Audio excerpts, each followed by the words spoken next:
എൻ്റെ പ്രധാനപ്പെട്ട ചോദ്യം, എന്തുകൊണ്ടാണ് CPI അനുഭാവിയായ പിണറായി വിജയനെ രക്ഷിച്ച, പിണറായി വിജയനെ വെള്ളപൂശിയ, പിണറായി വിജയനെ സോപ്പിട്ട് കുളിപ്പിച്ച് വൃത്തിയാക്കാൻ ശ്രമിച്ച ഒരാളെ എന്തിന് ഈ രണ്ട് ഭരണം നടക്കുമ്പോഴും അവിടെ നിയമിച്ചു എന്നുള്ളതാണ്. അപ്പോൾ സ്വാഭാവികമായി എന്തുകൊണ്ടാണ് അയാൾ ഇരുത്തിയിരിക്കുന്നുള്ളത് നമ്മൾ പരിശോധിക്കുമ്പോഴാണ് ഞെട്ടിക്കുന്ന ഒരു കാര്യം നമുക്ക് മനസ്സിലാവുന്നത്. അയാൾ ലാവലിൻ കേസിൽ 72ാം സാക്ഷിയാണ്. ഈ കരിമണൽ കർത്താവിന് ഏറ്റവും കൂടുതൽ സഹായം കൊടുത്ത സമയങ്ങളിലെല്ലാം KMMLയുടെ ചുമതല UDF ഭരിച്ചുകൊണ്ടിരുന്നപ്പോൾ കുഞ്ഞാലിക്കുട്ടിക്കായിരുന്നു. സ്വാഭാവികമായും അവർ കോംപ്രമൈസ്ഡാണ്.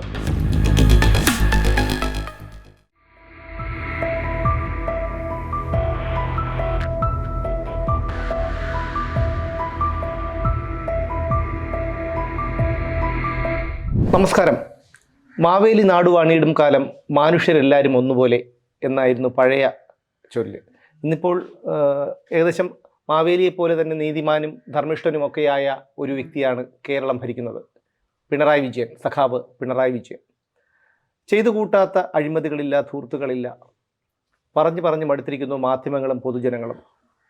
ഇതാ ആർ മോഹൻ, അദ്ദേഹം CPI അനുഭാവിയാണ്. പിണറായി വിജയനെതിരെ പല കേസുകളിലും എതിരായി റിപ്പോർട്ട് കൊടുത്തിട്ടുള്ള ഒരു ഉദ്യോഗസ്ഥനാണ്.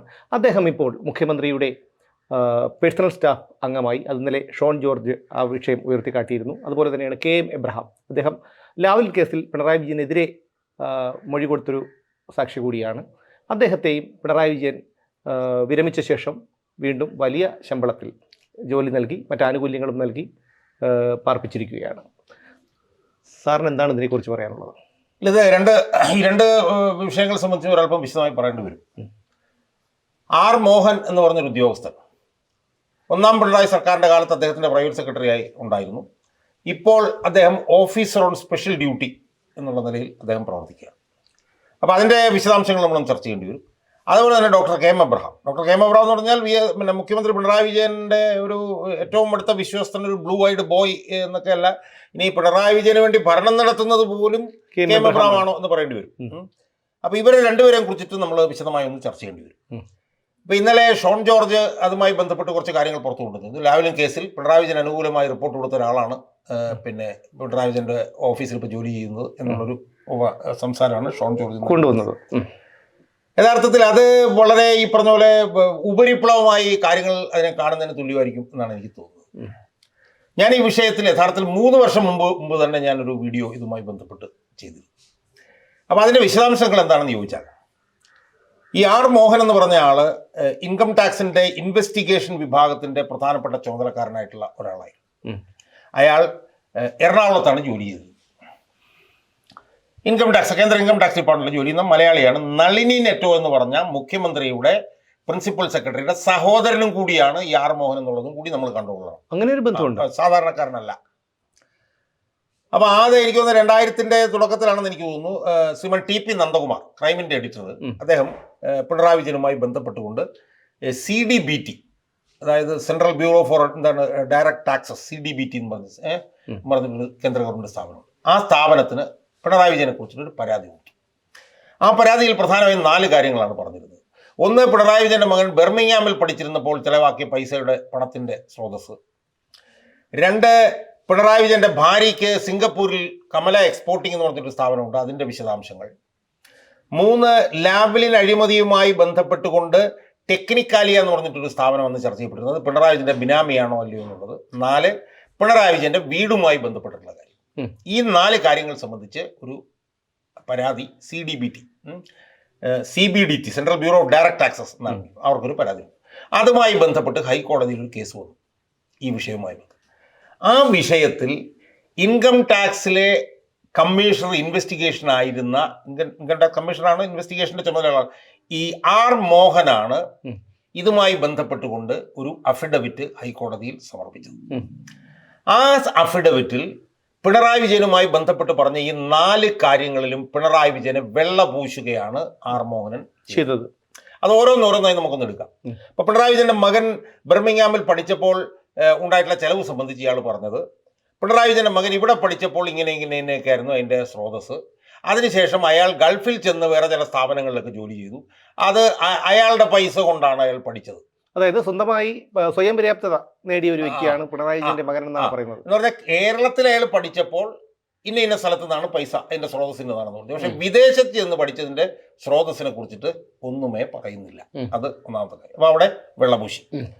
രണ്ടാമത്തെ എന്താണ്, പിണറായി വിജയന്റെ ഭാര്യ കമല വിജയൻ കമല എക്സ്പോർട്ടിംഗ് എന്ന് പറഞ്ഞൊരു കമ്പനി സിംഗപ്പൂരിൽ നടത്തിയിരുന്നു. അതാണ് ചോദിച്ചിരുന്നത് രണ്ടാമത്തെ ചോദ്യം. അതിൽ ഇൻകം ടാക്സിലെ സീനിയർ ഉദ്യോഗസ്ഥൻ പറഞ്ഞു അത് ഞങ്ങൾ സിംഗപ്പൂരിലെ സർക്കാരുമായി അന്വേഷിച്ചപ്പോൾ അങ്ങനെയൊന്നും ഇല്ല എന്ന് പറഞ്ഞുകൊണ്ട് രണ്ടാമത്തേത് കൊടുക്കുക. അവിടെയുള്ളൊരു പ്രധാനപ്പെട്ട പ്രശ്നം എന്താ? അവിടെയുള്ളൊരു പ്രധാനപ്പെട്ട പ്രശ്നം എന്ന് പറഞ്ഞാൽ ഇവരവിടെ നടത്തുന്നു എന്നുള്ളൊരു ആരോപണം വരുമ്പോൾ അവിടുത്തെ സർക്കാരിനോട് ചോദിച്ചിട്ട് ഇല്ല എന്ന് പറഞ്ഞ അന്വേഷണം അടച്ചുവെക്കലാണോ ഒരു അന്വേഷണ ഏജൻസി ചെയ്യേണ്ടത്?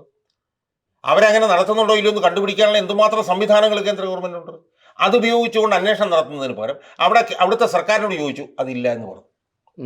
മൂന്നാമത്തത് എന്താണ്, ടെക്നിക്കാലിയ എന്ന് പറഞ്ഞിട്ടുള്ളൊരു സ്ഥാപനം പിണറായി വിജയന്റെ ബിനാമി സ്ഥാപനമാണോ എന്നുള്ള ചോദ്യത്തിന് അത് SNC ലാവലിനുമായി ബന്ധപ്പെട്ടുകൊണ്ട് സമാന്തരമായ ഒരു അന്വേഷണം നടക്കുന്നുണ്ട്, അതുകൊണ്ട് ഞങ്ങൾ അന്വേഷണത്തിലേക്ക് പോകുന്നില്ല, അതും പൂട്ടി.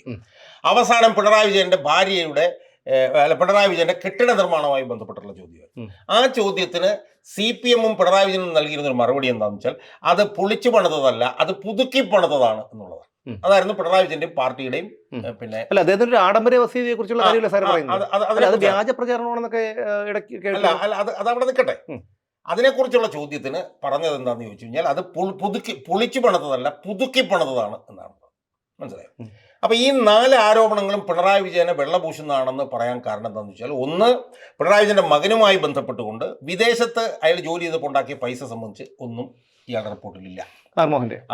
രണ്ട്, പിണറായി വിജയന്റെ ഭാര്യയ്ക്ക് സിംഗപ്പൂരിൽ ഒരു സ്ഥാപനമുണ്ടെന്നുള്ളത് സംബന്ധിച്ച് അവരോട് ചോദിച്ചു, അവരില്ല എന്ന് പറഞ്ഞു. അപ്പം തന്നെ അന്വേഷണം പൂട്ടി. 3, ടെക്നിക്കാലിയുമായി ലാവലിംഗുമായി ബന്ധപ്പെട്ട് ചോദിച്ചപ്പോഴത്തേക്കും അത് സമാന്തര അന്വേഷണമാണെന്ന് പറഞ്ഞ് അവിടെ രക്ഷപ്പെടുത്തി. 4, പിണറായി വിജയന്റെ വീടുമായി ബന്ധപ്പെട്ടുകൊണ്ട് പാർട്ടിയും പിണറായി വിജയനും എന്താണോ പറഞ്ഞത് അതേ ആരോപണം തന്നെ ഈ ആർ മോഹൻ എഴുതി ഹൈക്കോടതിക്ക് കൊടുക്കുകയാണ്. മനസ്സിലായോ? അപ്പം അങ്ങനെ ചെയ്ത ആർ മോഹൻ, അതായത് ഒരു അന്വേഷണം വന്നപ്പോൾ പിണറായി വിജയനെ രക്ഷിച്ച മലയാളിയായ നളിനി നെറ്റോയുടെ സഹോദരനായിട്ടുള്ള ആർ മോഹനൻ എന്ന CPI-കാരൻ ഞാൻ പറയാൻ കാര്യം എന്താ, CPM-ന്റെ ഒരു മുഖ്യമന്ത്രിക്കും CPI-കാരനായിട്ടുള്ള ഒരു പ്രൈവറ്റ് സെക്രട്ടറി വന്നിട്ടില്ല. EMS-ന് ശർമാജി ആയിരുന്നു പ്രൈവറ്റ് സെക്രട്ടറി, നയനാർക്ക് EN മുരളീധരൻ നായരായിരുന്നു private secretary, VS Achuthanandan, S രാജേന്ദ്രനായിരുന്നു പ്രൈവറ്റ് സെക്രട്ടറി, പിണറായി വിജയൻ തന്നെ ആദ്യം തുടക്കത്തിൽ MP ജയരാജനായിരുന്നു പ്രൈവറ്റ് സെക്രട്ടറി. അങ്ങനെയുള്ളവരെല്ലാം മാറ്റി പിണറായി വിജയനെ വെള്ളപൂശിയ ഒരാളെ കൊണ്ടുവന്ന് ഈ പ്രൈം പൊസിഷനിൽ ഇരുത്തിയപ്പോഴാണ് വിവാദം വന്നത്. ഇനി അയാളെ അവിടെ ഇരുത്തിയിട്ട് ആദ്യ പിണറായി സർക്കാർ കഴിഞ്ഞിട്ടും അയാളെ പറഞ്ഞു വിടുന്നില്ല. അയാളെ എപ്പോഴും ഓഫീസർ ഓൺ സ്പെഷ്യൽ ഡ്യൂട്ടി എന്ന് പറഞ്ഞ അവിടെ ഇരുത്തിയിരിക്കുക. മനസ്സിലായോ? അപ്പൊ ഇത് ദുരൂഹമാണ് എന്നുള്ളത് കൃത്യമാണ്. അതിന് നിയമഭാഷയിൽ ക്വിഡ് പ്രോ കോ എന്നാണ് പറയുന്നത്. ഞാൻ നിങ്ങൾക്കൊരു സഹായം ചെയ്താൽ നിങ്ങൾ തിരിച്ചെനിക്കൊരു സഹായം ചെയ്യും, അതിനാണ് ക്വിഡ് പ്രോ കോ. അതാണ് അവിടെ നടന്നത് എന്നുള്ളതാണ് എൻ്റെ വാദം. അത് സംബന്ധിച്ച് ഞാൻ 3 വർഷം മുമ്പ് ഒരു വീഡിയോ ചെയ്യുന്ന ഒരു മറുപടിയും വന്നില്ല. ഇപ്പൊ ഷോൺ ജോർജ് ഇതുമായി ബന്ധപ്പെട്ടുകൊണ്ട് വീണ്ടും ഈ വിവാദം കുത്തിപ്പൊക്കിയപ്പോൾ ഇതിൽ കഴമ്പില്ല എന്ന് പറഞ്ഞുകൊണ്ട് ആർ മോഹൻ ഇപ്പൊ രംഗത്ത് വന്നിട്ടുണ്ട്. എന്താണ് എന്തൊക്കെ ആർ മോഹൻ പറഞ്ഞത് ഞാൻ നേരത്തെ പറഞ്ഞ വാദങ്ങളാണ്. അതൊന്നും നിലനിൽക്കുന്ന വാദങ്ങളല്ല. 2, ആർ മോഹൻ പറയുന്നത് ഞാൻ അവിടെ ജോലി ചെയ്തിരുന്നപ്പോൾ ശമ്പളം വാങ്ങിയിരുന്നില്ല എന്നുള്ളതാണ്. ശമ്പളം വാങ്ങിയില്ലെങ്കിൽ ഒരുപാട് ആനുകൂല്യങ്ങൾ വേറെ കിട്ടും, TAD എന്നൊക്കെ പറഞ്ഞില്ല. TAD മാത്രമല്ലല്ലോ സാർ, ഒരു മുഖ്യമന്ത്രിയുടെ ഓഫീസ് അദ്ദേഹത്തിന്റെ പ്രൈവറ്റ് സെക്രട്ടറി ആയിരിക്കുമ്പോൾ അല്ലെങ്കിൽ പേഴ്സണൽ സ്റ്റാഫിൽ ഉണ്ടായിരിക്കുമ്പോൾ മറ്റു പല ഇടപാടുകൾ നടത്താമല്ലോ. അല്ല, അതിനെക്കുറിച്ച് എനിക്കറിയില്ല, അയാൾ അങ്ങനത്തെ ആളാണെന്ന് എനിക്കറിയില്ല. എന്തായാലും ഒരുപാട് ആനുകൂല്യങ്ങൾ വേറെ അവിടെ നിന്ന് മേടിച്ചിരുന്നു. എന്റെ പ്രധാനപ്പെട്ട ചോദ്യം, എന്തുകൊണ്ടാണ് CPI അനുഭാവിയായ പിണറായി വിജയനെ രക്ഷിച്ച, പിണറായി വിജയനെ വെള്ളപൂശിയ, പിണറായി വിജയനെ സോപ്പിട്ട് കുളിപ്പിച്ച് വൃത്തിയാക്കാൻ ശ്രമിച്ച ഒരാളെ എന്തിന് ഈ 2 ഭരണം നടക്കുമ്പോഴും അവിടെ നിയമിച്ചു എന്നുള്ളതാണ്. അതില് ഒരു പ്രധാന കാര്യം പറഞ്ഞാൽ ഞാനൊരു സാമ്പത്തിക വിദഗ്ധനാണ് എന്നൊക്കെയാണ് അദ്ദേഹം പറയുന്നത്. അദ്ദേഹം സാമ്പത്തിക വിദഗ്ധനാണെന്നുള്ളത് അദ്ദേഹം പറയുമ്പോഴാണ് നാട്ടുകാർ അറിയുന്നത്. 1. 2, സാമ്പത്തിക വിദഗ്ധന്മാർ CPM-ൽ ഇല്ലാഞ്ഞിട്ടാണ്. എത്രയോ ഡസൻ കണക്കിന് സാമ്പത്തിക വിദഗ്ധന്മാർ CPM-ലുണ്ട്. ഇപ്പൊ ഞാൻ പറയട്ടെ, ഇപ്പൊ KN ബാലഗോപാലിന്റെ ചേട്ടൻ KN ഹരിലാലുണ്ട്, എൻ്റെ അടുത്ത സുഹൃത്തായിരുന്നു. അയാള് CDS centre for development studies എന്ന് പറഞ്ഞ സ്ഥലത്ത് നിന്ന് പ്രൊഫസറായിട്ട് റിട്ടയർ ചെയ്തിട്ടുള്ള ആളാണ്. പ്ലാനിംഗ് ബോർഡ് മെമ്പറായിരുന്നു അയാൾ. എന്തുകൊണ്ട് സാമ്പത്തിക വിദഗ്ധൻ എന്നുള്ളതിലാണ് നിയമിച്ചതെങ്കിൽ അയാളെ നിയമിച്ചില്ല? അങ്ങനെ നിയമിക്കാതെ പാർട്ടിയുടെ എല്ലാ ചട്ടങ്ങളും ലംഘിച്ചുകൊണ്ട് ഒരു CPI-കാരനെ അവിടെ കൊണ്ടുവന്ന് നിയമിക്കുന്നു. ആ നിയമിച്ചയാൾ പിണറായി വിജയനെ രക്ഷപ്പെടുത്തിയ ആളായി വരുന്നു. സ്വാഭാവികമായും ആളുകൾ അതിലൊരു സംശയം പ്രകടിപ്പിച്ചു കഴിഞ്ഞാൽ നമുക്കതിനകത്ത് കുറ്റപ്പെടുത്താൻ പറ്റും. എന്ന് മാത്രമല്ല, ഇയാളുടെ ഏറ്റവും വലിയ വിശ്വസ്തയായിരുന്ന നളിനി നെറ്റോയുടെ സഹോദരൻ കൂടിയായിരുന്നു ആർ മോഹൻ. മനസ്സിലായോ? അപ്പൊ അതുകൊണ്ട് ആർ മോഹനന്റെ നിയമനം എന്ന് പറയുന്നത് ദുരൂഹമാണ്, അത് യാതൊരു സംശയവുമില്ല. അതുപോലെ തന്നെ കെ എം എബ്രഹാമിന്റെ കാര്യം. അതെ, ഇനി കെ എം എബ്രഹാമിലേക്ക് നമ്മൾ വന്നാൽ യഥാർത്ഥത്തിൽ ഒരു ഡിഫാക്റ്റോ മുഖ്യമന്ത്രിയാണ് കെ എം എബ്രഹാം എന്ന് പറഞ്ഞാൽ പോലും അത്ഭുതമില്ല. ഞാനിപ്പോൾ ഈ അടുത്ത കാലത്ത് കേട്ടത്, നമ്മൾ ഇതുവരെ കേട്ടിരുന്നത് എം ശിവശങ്കരനാണ് പിണറായി വിജയന്റെ ഏറ്റവും അടുത്ത ആളെന്നാണ്. പക്ഷെ എം ശിവശങ്കരന്റെ പോലും തലച്ചോറ് കെ എം എബ്രഹാം ആയിരുന്നു എന്നാണ് അടുത്ത കാലത്തൊരു പറഞ്ഞത്. കാരണം ഞാൻ കേട്ടെടുത്തോളം എല്ലാ ദിവസവും രാവിലെ കെ എം എബ്രഹാമിനെ കണ്ടിട്ടാണ് ശിവശങ്കരൻ ഓഫീസിന്റെ പണിക്കായിട്ട് പോയിക്കൊണ്ടിരുന്നതെന്നാണ് പറയുന്നത്. ആ കെ എം എബ്രഹാം ഇന്ന് ആരൊക്കെയാണ്? ആ കെ എം എബ്രഹാം ഇന്ന് മുഖ്യമന്ത്രിയുടെ എന്തോ chief principal officer secretary, KIIFB എന്ന് പറഞ്ഞിട്ടുള്ള 10,000 കോടി രൂപയുടെ വികസന പ്രവർത്തനം നടത്തുന്ന സ്ഥാപനത്തിന്റെ ചുമതലക്കാരൻ, കെ ഡിസ്ക് എന്ന് പറഞ്ഞിട്ട് ഒരു സ്ഥാപനമുണ്ട്, അതിന്റെ ചുമതലക്കാരൻ, നോളജ് കമ്മീഷൻ എന്ന് പറഞ്ഞൊരു സ്ഥാപനമുണ്ട്, അതിന്റെ ചുമതലക്കാരൻ. അതോടുകൂടി തന്നെ അയാൾ മുത്തൂറ്റ് എന്ന് പറഞ്ഞൊരു സ്വകാര്യ സ്ഥാപനത്തിന്റെ ഡയറക്ടർ ബോർഡിൽ പോലും ഇരിക്കുന്നുണ്ട് എന്നുള്ള വിവരമാണ് എനിക്കുള്ളത്. അങ്ങനെ ഒരു ഉദ്യോഗസ്ഥൻ, സർക്കാരിലുള്ള ഉദ്യോഗസ്ഥൻ പ്രൈവറ്റ് മേഖലയിൽ ജോലി ചെയ്യാനായിട്ട് ഒരു കാരണവശാലും സർക്കാർ അനുവദിക്കാത്തതാണ്. അങ്ങനെ പോലും അനുവദിച്ചുകൊണ്ട് ഇയാൾക്ക് പ്രതിമാസം 5 ലക്ഷത്തിലധികം രൂപ കൊടുത്തുകൊണ്ടാണ് പിണറായി വിജയൻ അയാളെ ആ സ്ഥാനത്ത് ഇരുത്തിയിരിക്കുന്നത്. അതുകൂടാതെ അയാൾക്ക് പെൻഷൻ ഉണ്ടെന്ന് ഓർത്തോണം. പെൻഷനുണ്ട്. അതെ. അപ്പൊ സ്വാഭാവികമായി എന്തുകൊണ്ടാണ് അയാൾ ഇരുത്തിയിരിക്കുന്നുള്ളത് നമ്മൾ പരിശോധിക്കുമ്പോഴാണ് ഞെട്ടിക്കുന്ന ഒരു കാര്യം നമുക്ക് മനസ്സിലാവുന്നത്. അയാൾ ലാവലിൻ കേസിൽ 72ാം സാക്ഷിയാണ്. K M Abraham. ഇതൊക്കെ ഒരു പുതിയ അറിവാണല്ലോ സർ പ്രേക്ഷകർക്ക്. അപ്പം അയാളെ സംബന്ധിച്ചിടത്തോളം അയാൾ ലാവലിൻ കേസിൽ പിണറായി വിജയൻ എതിരായിട്ടാണ് സാക്ഷി പറഞ്ഞിരിക്കുന്നത്. അതായത് കാനഡയിലുള്ള എക്സ്പോർട്ട് ഡെവലപ്മെന്റ് കോർപ്പറേഷൻ എന്ന് പറഞ്ഞൊരു സ്ഥലത്തുനിന്ന് ലോൺ എടുത്തു കഴിഞ്ഞാൽ ഇലക്ട്രിസിറ്റി ബോർഡിന് എക്സ്പോർട്ട് ഡെവലപ്മെന്റ് കോർപ്പറേഷന് പണം ഗ്യാരണ്ടി ചെയ്യേണ്ടി വരും. അത് കേന്ദ്ര ഗവൺമെന്റിന്റെ ഇന്ന ഉത്തരവിനെ ലംഘിക്കുന്നതാണ് എന്നുള്ളത് ഉൾപ്പെടെ ലാവലിൻ കേസിൽ പിണറായി വിജയനെതിരെ ശക്തമായിട്ടുള്ള സാക്ഷി പറഞ്ഞിട്ടുള്ള ആളാണ് കെ എം എബ്രഹാം. ആ കെ എം എബ്രഹാമിനെയാണ് ഇയാൾ 5 ലക്ഷത്തിലധികം രൂപ കൊടുത്തുകൊണ്ട് അവിടെ നിയമിച്ചിരിക്കുന്നത്. മൊഴിമാറ്റം പ്രതീക്ഷിക്കുക. അതിനകത്തുള്ള വലിയൊരു പ്രശ്നം എന്താണ്? ഇപ്പൊ സാങ്കേതികമായി പിണറായി വിജയൻ ലാവലിൻ കേസിൽ ഉൾപ്പെട്ടിട്ടുള്ള ആളല്ല നമുക്ക് പറയാം വേണമെങ്കിൽ, സാങ്കേതികമായി. കാരണം അയാളെ കുറ്റമുക്തനാക്കി. പക്ഷെ കുറ്റമുക്തനാക്കിയതിനെതിരായിട്ടൊരു കേസ് സുപ്രീം കോടതി കിടക്കുന്നുണ്ട്. ആ കേസിൽ അയാൾ വിചാരണ ചെയ്യപ്പെടണം എന്നുള്ള ഒരു വിധി വന്നു എന്ന് കരുതുക. അങ്ങനെ ഒരു ഓപ്ഷൻ ഉണ്ടല്ലോ. അങ്ങനെ വന്നാൽ കെ എം എബ്രഹാം എന്ത് ചെയ്യും? കെ എം എബ്രഹാം പിണറായി വിജയന് എതിരായിട്ട് മൊഴി പറഞ്ഞിട്ടുള്ള ആളാണ്. അനുകൂലമായി മൊഴി മാറ്റും. അതെ, മൊഴി മാറ്റും. അങ്ങനെ മൊഴി മാറ്റുമ്പോൾ ഇയാൾ ജയിലിൽ പോകും. കാരണം എന്താണ്? പിണറായി വിജയനിൽ നിന്ന് കഴിഞ്ഞ 5-6 വർഷക്കാലമായി ഓരോ മാസവും 5 ലക്ഷം രൂപ വീതം ശമ്പളം മേടിച്ചിട്ടുള്ള ആളാണ് ഇയാൾ. ആ പണം മേടിച്ചിട്ടാണ് മൊഴി മാറ്റി എന്നുള്ളത് വരും. അപ്പൊ ധാർമ്മികമായി കെ എം എബ്രഹാം എന്ന് പറഞ്ഞ ആൾക്ക് പിണറായി വിജയനെതിരെ സാക്ഷിയും പറഞ്ഞിട്ട് പിണറായി വിജയനിൽ നിന്ന് ശമ്പളം മേടിച്ചുകൊണ്ട് എങ്ങനെ അയാളുടെ കൂടെ ജോലി ചെയ്യാൻ കഴിയുന്നു എന്നുള്ളതാണ് ചോദ്യം. അപ്പോൾ സ്വാഭാവികമായും പിണറായി വിജയനെ സംബന്ധിച്ചിടത്തോളം പിണറായി വിജയനെ സഹായിച്ച ഒരാൾക്ക് തിരിച്ചുള്ള സഹായം, 2 പിണറായി വിജയനെതിരായി സാക്ഷി പറഞ്ഞ ഒരാൾക്ക് ഉപഹാരം, ഇതെല്ലാം പിണറായി വിജയൻ കൊടുക്കുകയാണ്. പിന്നെ പിണറായി വിജയനെ സംബന്ധിച്ചിടത്തോളം തന്നെ സഹായിച്ച ആൾക്ക് തിരിച്ച് സഹായിക്കുന്നതിനൊന്നും അയാൾക്ക് യാതൊരു പ്രശ്നമില്ല. അപ്പോൾ ഉദാഹരണത്തിന് 2017 ഓഗസ്റ്റ് 23 കേരള ഹൈക്കോടതിയിൽ നിന്ന് സിംഗിൾ ബെഞ്ചിന്റെ വിധി വന്നു. എങ്ങനെ വിധി വന്നു? പിണറായി വിജയനെ കുറ്റമുക്തനാക്കിക്കൊണ്ട്. ആ വിധി കൊടുത്ത ആളുടെ പേര് പി ഉബൈദ് എന്നാണ് ജഡ്ജിന്റെ പേര്. ആ ജഡ്ജിനെ റിയൽ എസ്റ്റേറ്റ് റെഗുലേറ്ററി അതോറിറ്റിയുടെ ചുമതലക്കാരനായിട്ട് പിണറായി വിജയൻ നിയമിച്ചിരിക്കുകയാണ്. മനസ്സിലായി? അപ്പൊ ആ നിലയിൽ തന്നെ സഹായിച്ചവരെ തിരിച്ച് സഹായിക്കുക, തനിക്കെതിരായിട്ട് സാക്ഷി പറഞ്ഞവരെ സ്വാധീനിക്കുക, ഇങ്ങനെ എന്ത് നിഷ്ഠൂരമായിട്ടുള്ള പ്രവർത്തനവും നടത്താൻ മടിയില്ലാത്ത ഒരാളാണ് പിണറായി വിജയൻ എന്നുള്ളതാണ് ഇപ്പൊ ഈ പുതിയ നടന്ന ഈ സംഭവ വികാസങ്ങളിൽ നിന്ന് നമുക്ക് അർത്ഥശങ്കയ്ക്കിടയില്ലാത്ത വിധം മനസ്സിലാക്കാൻ കഴിയും. പക്ഷെ മറ്റൊരു കാര്യമുണ്ട്, എന്ത് പുറത്തു വന്നാലും, പിണറായി വിജയൻ ചെയ്ത എന്ത് അഴിമതിയും ധൂർത്തുകളും ഇതുപോലുള്ള നിയമവിരുദ്ധ പ്രവർത്തനങ്ങളും എന്തൊക്കെ പുറത്തു വന്നാലും ഇതൊന്നും എന്നെ ബാധിക്കുന്ന പ്രശ്നമല്ല. കേരളത്തിലെ ജനങ്ങൾക്കോ അല്ലെങ്കിൽ പൊതുപ്രവർത്തകർക്കോ പ്രതിപക്ഷത്തിനോ കോടതിക്കോ പോലും എന്നെ ഒന്നും ചെയ്യാൻ കഴിയില്ല എന്നൊരു ഒരു വിശ്വാസം, ആത്മവിശ്വാസം ഉള്ളത് കൊണ്ടല്ലേ നടക്കുന്നത്. എന്താണ് നടക്കുന്നത്? സാധാരണ ഒരുപാട് വിവാദത്തിലൊരു വിവാദം അങ്ങനെയല്ലോ. അതിനകത്ത് ഇപ്പം ഭരണാധികാരികൾ ഇത്തരത്തിൽ നിയമവിരുദ്ധവും ഭരണഘടനാ വിരുദ്ധവുമായിട്ടുള്ള കാര്യങ്ങൾ ചെയ്യുമ്പോൾ അതിനെ ജനങ്ങളുടെ മുന്നിൽ കൊണ്ടുവരികയും അതിലെ ഭരണഘടനാ വിരുദ്ധതയും നിയമവിരുദ്ധതയും അഴിമതിയും ധൂർത്തുമൊക്കെ പുറത്തു കൊണ്ടുവരാൻ ബാധ്യതപ്പെട്ട ഒരു ഭരണഘടനാ സംവിധാനമാണ് പ്രതിപക്ഷം. ആ പ്രതിപക്ഷം ഇന്ന് അന്തരീക്ഷത്തിൽ വിലയം പ്രാപിച്ച പോലത്തെ അവസ്ഥയാണ്. ഉദാഹരണത്തിന് ഈ കഴിഞ്ഞ ദിവസമാണ് ഈ കരിമണൽ വിഷയവുമായി ബന്ധപ്പെട്ടുകൊണ്ട് 1-ാം പ്രതി പിണറായി വിജയനാണ് എന്ന് സൂചിപ്പിക്കുന്ന രേഖകളുമായി കോൺഗ്രസിന്റെ മൂവാറ്റുപുഴ MLA മാത്യു കുഴൽനാടൻ വന്നിട്ടുള്ളത്. അങ്ങനെ മാറ്റിക്കൂടുന്നതാണ് അർത്ഥശങ്കയ്ക്കിടയില്ലാത്ത തെളിവുകളുമായി വന്നിട്ട് പോലും കോൺഗ്രസ്സുകാരത് ഏറ്റെടുത്തിട്ടില്ല, UDFകാരത് ഏറ്റെടുത്തിട്ടില്ല. എന്തുകൊണ്ടാണ് അവരത് ഏറ്റെടുക്കാത്തത്? അവരും ഇതിൽ കൂട്ടുപ്രതികളാണ്. കാരണം പിണറായി വിജയൻ രാജിവെക്കണം എന്നുള്ള അഭിപ്രായം അവർ പറഞ്ഞാൽ ഉടനടി കുഞ്ഞാലിക്കുട്ടി രാജിവെക്കണം എന്നുള്ള അഭിപ്രായം അവർ പറയും. കാരണം മാസപ്പടി ബുക്കിൽ ഇവരുടെ എല്ലാം പേരുണ്ടായിരുന്നല്ലോ. അത് മാത്രമല്ല ഈ കരിമണൽ കർത്താവിന് ഏറ്റവും കൂടുതൽ സഹായം കൊടുത്ത സമയങ്ങളിലെല്ലാം KMMLന്റെ ചുമതല UDF ഭരിച്ചുകൊണ്ടിരുന്നപ്പോൾ കുഞ്ഞാലിക്കുട്ടിക്കായിരുന്നു. സ്വാഭാവികമായും അവർ കോംപ്രമൈസ്ഡാണ്. അതുകൊണ്ടാണ് ഈ പിണറായി വിജയൻ എന്ത് ചെയ്തിട്ടും ഇംഗ്ലീഷിൽ പറഞ്ഞാൽ അൺസ്കേത്തഡായി, പരിക്കേൽക്കാതെ അയാൾ രക്ഷപ്പെട്ടുകൊണ്ടിരിക്കുന്നത്. അതുകൊണ്ട് പ്രതിപക്ഷം എന്ന് പറഞ്ഞ സംവിധാനം തകർന്ന് അടിഞ്ഞിരിക്കുന്ന സാഹചര്യത്തിൽ എന്തെങ്കിലും ഒരു ബദൽ ശക്തി സമൂഹത്തിൽ ഉയർന്നു വന്നില്ലെങ്കിൽ എന്താണ് താങ്കൾ ഉദ്ദേശിക്കുന്നത്? എന്ത് ബദൽ ശക്തിയാണ്? അല്ല, ഞാൻ പറഞ്ഞത് എങ്ങനെയാ? കാരണം ഞാൻ പറയുന്നത് ഒരു അതായത് കേരളത്തിൽ ജനങ്ങൾ ഇപ്പോൾ വളരെ നിസ്സഹായരാണ്. കാരണം നമ്മുടെ ഈ കശാപ്പ് ശാലയിൽ കൊണ്ടു നിർത്തിയ കശാപ്പ് മൃഗത്തിൻ്റെ അതേ അവസ്ഥയിലാണ് കേരളത്തിലെ സാധാരണക്കാരായ ജനങ്ങൾ.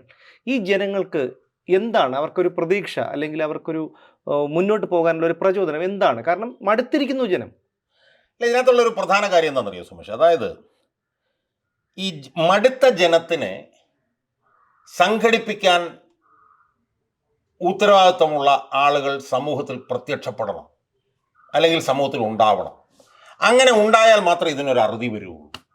ഇപ്പം അച്യുതാനന്ദൻ എന്ന് പറഞ്ഞ ആൾ, അയാൾ 80 വയസ്സ് കഴിഞ്ഞ സമയത്തും അയാൾ ഈ പറഞ്ഞ പോലെ ഇംഗ്ലീഷിൽ പറഞ്ഞാൽ somebody to take up the cudgels എന്ന് പറഞ്ഞു കഴിഞ്ഞാൽ ആ യുദ്ധം നയിക്കാൻ തയ്യാറായി ഒരാൾ വരുന്നത് പോലെ അച്യുതാനന്ദൻ വരികയും അന്ന് UDF ഗവൺമെൻറ്റിനെതിരായിട്ടുള്ള കാര്യങ്ങൾ മുഴുവൻ എടുത്ത് ജനങ്ങളുടെ ഇടയിൽ കൊണ്ടുപോയി ജനങ്ങളെ വലിയ തോതിൽ വിഷയങ്ങളിൽ ധ്രുവീകരിക്കുകയും അതിൻ്റെ തലപ്പത്ത് നിൽക്കുകയും ചെയ്ത ഒരനുഭവം നമുക്ക് 2001-2006 കാലഘട്ടത്തിലുണ്ട്. അതുപോലെ ഒരു ആളെ ഇതുവരെ ജനത്തിന് കാണാൻ കഴിയുന്നില്ല. ആ കാണാൻ കഴിയാത്ത ഒരവസ്ഥയിലാണ് ഇതുപോലുള്ള സംഭവവികാസങ്ങൾ നടക്കുന്നത്. പക്ഷെ അത് കാണാൻ കഴിയുന്നില്ലെന്ന് പറഞ്ഞാലും ഒരു പക്ഷേ അങ്ങനെ ഒരു ഫോഴ്സ് പ്രത്യക്ഷപ്പെടാൻ വർഷങ്ങളാവണം എന്നൊന്നും നിർബന്ധമില്ല. അത് ഏതെങ്കിലും ഒരു ഫോഴ്സ് ഒരു പക്ഷേ ഹ്രസ്വകാലാടിസ്ഥാനത്തിൽ തന്നെ പ്രത്യക്ഷപ്പെട്ട് കൂടായില്ല. അതാണ് ഇന്ത്യ ഒട്ടാകെയുള്ള അനുഭവം കാണിക്കുന്നത്. അരവിന്ദ് കെജ്രിവാളിൻ്റെ അനുഭവമാണ് കാണിക്കുന്നത്. അവിടെ കോൺഗ്രസും BJP ആണ് ഒരു 10-60 വർഷക്കാലം അവിടെ ഭരിച്ചുകൊണ്ടിരുന്നത്. അവിടെ അരവിന്ദ് കെജ്രിവാളിനെ പോലെ ഒരാൾ വന്നു, മനസ്സിലായോ? ഇപ്പം പഞ്ചാബിന് എത്രയോ വർഷമായി ശിരോമണി അകാലിദളും കോൺഗ്രസും അവിടെ ഭരിച്ചുകൊണ്ടിരുന്നത്. അവിടെ വേറൊരു ഫോഴ്സ് വന്നു, മനസ്സിലായോ? അപ്പം ആ നിലയിൽ ഈ ബദൽ ശക്തികളെ ഏകോപിപ്പിക്കാൻ ഒരു ശക്തി ഇല്ല എന്നുള്ളതാണ് ജനങ്ങൾ ഇന്ന് അനുഭവിക്കുന്ന ദുരിതത്തിൻ്റെ ഏറ്റവും പ്രധാനപ്പെട്ട കാരണം. അവിടെ ആ സ്പേസിലേക്ക് എന്തെങ്കിലും ഒരു ശക്തി കടന്നു വരാൻ 10 വർഷമോ 15 വർഷമോ എടുക്കേണ്ട കാര്യമില്ല. പെട്ടെന്ന് ചിലപ്പോൾ കടന്നു വന്നിരിക്കും. അതില്ലാത്തതിൻ്റെ ഒരു വാക്യൂമാണ് ഇന്ന് ജനങ്ങൾ അനുഭവിച്ചുകൊണ്ടിരിക്കുന്നത്.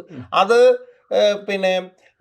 കേരളത്തിൽ ഉണ്ടായിക്കൂടായില്ല. നമുക്കതിനെക്കുറിച്ചിട്ട് കൃത്യമായ ക്ലാരിറ്റിയോട് പറയാൻ കഴിയില്ലെങ്കിൽ ഒരു ബദൽ ശക്തി വളർന്നു വരാനുള്ള ചലനങ്ങൾ സമൂഹത്തിൻ്റെ പല പല മേഖലകളിലും ഉണ്ടായിക്കൊണ്ടിരിക്കുന്നുണ്ട് എന്നുള്ളതാണ് വസ്തുത. അതിനെ എല്ലാത്തിനെയും ഒന്ന് ക്രോഡീകരിച്ച് ഏകോപിപ്പിച്ചെടുക്കാൻ കഴിഞ്ഞാൽ ഒരു പക്ഷേ ഇതിനൊരു അവസാനം നമുക്ക് കാണാൻ കഴിയും എന്നുള്ള ഒരു ശുഭാപ്തി വിശ്വാസമാണ് ഒരു പൊതുപ്രവർത്തകൻ എന്നുള്ളതിൽ എനിക്കുള്ളത്. എന്തായാലും ഈ ഒരു ശുഭാപ്തി വിശ്വാസം ജനങ്ങളിലും ഒരു പ്രതീക്ഷയായി തന്നെ നിൽക്കട്ടെ. കാരണം കഴിഞ്ഞ 8 കൊല്ലമായി കേരളത്തിലെ ജനങ്ങൾ ഒരു സമാധാനം, അല്ലെങ്കിൽ അവരൊരു ഈ ഒരു ഒരു അതൃപ്തമായ ഒരു ജീവിതത്തിൽ ജീവിച്ചു തുടങ്ങിയിട്ട് എവിടെ തിരിഞ്ഞാലും, കാരണം നികുതികൾ മുഴുവൻ കൂട്ടി, കിട്ടാവുന്നിടത്തോളം പിഴകളായും നികുതികളുമായും ഒക്കെ സാധാരണക്കാരിൽ നിന്ന് പിടിച്ചു പറിക്കുന്നു. മദ്യത്തിൻ്റെ ഉപയോഗം കൂടി, മയക്കുമരുന്നിൻ്റെയും ലഹരി മരുന്ന് മൂലമുണ്ടാകുന്ന കൊലപാതകങ്ങളും മറ്റു കുറ്റകൃത്യങ്ങളും വർദ്ധിച്ചു വരുന്നു. ഈ തരത്തിൽ അതുകൂടാതെയാണ് ഇതുപോലുള്ള ധൂർത്ത്.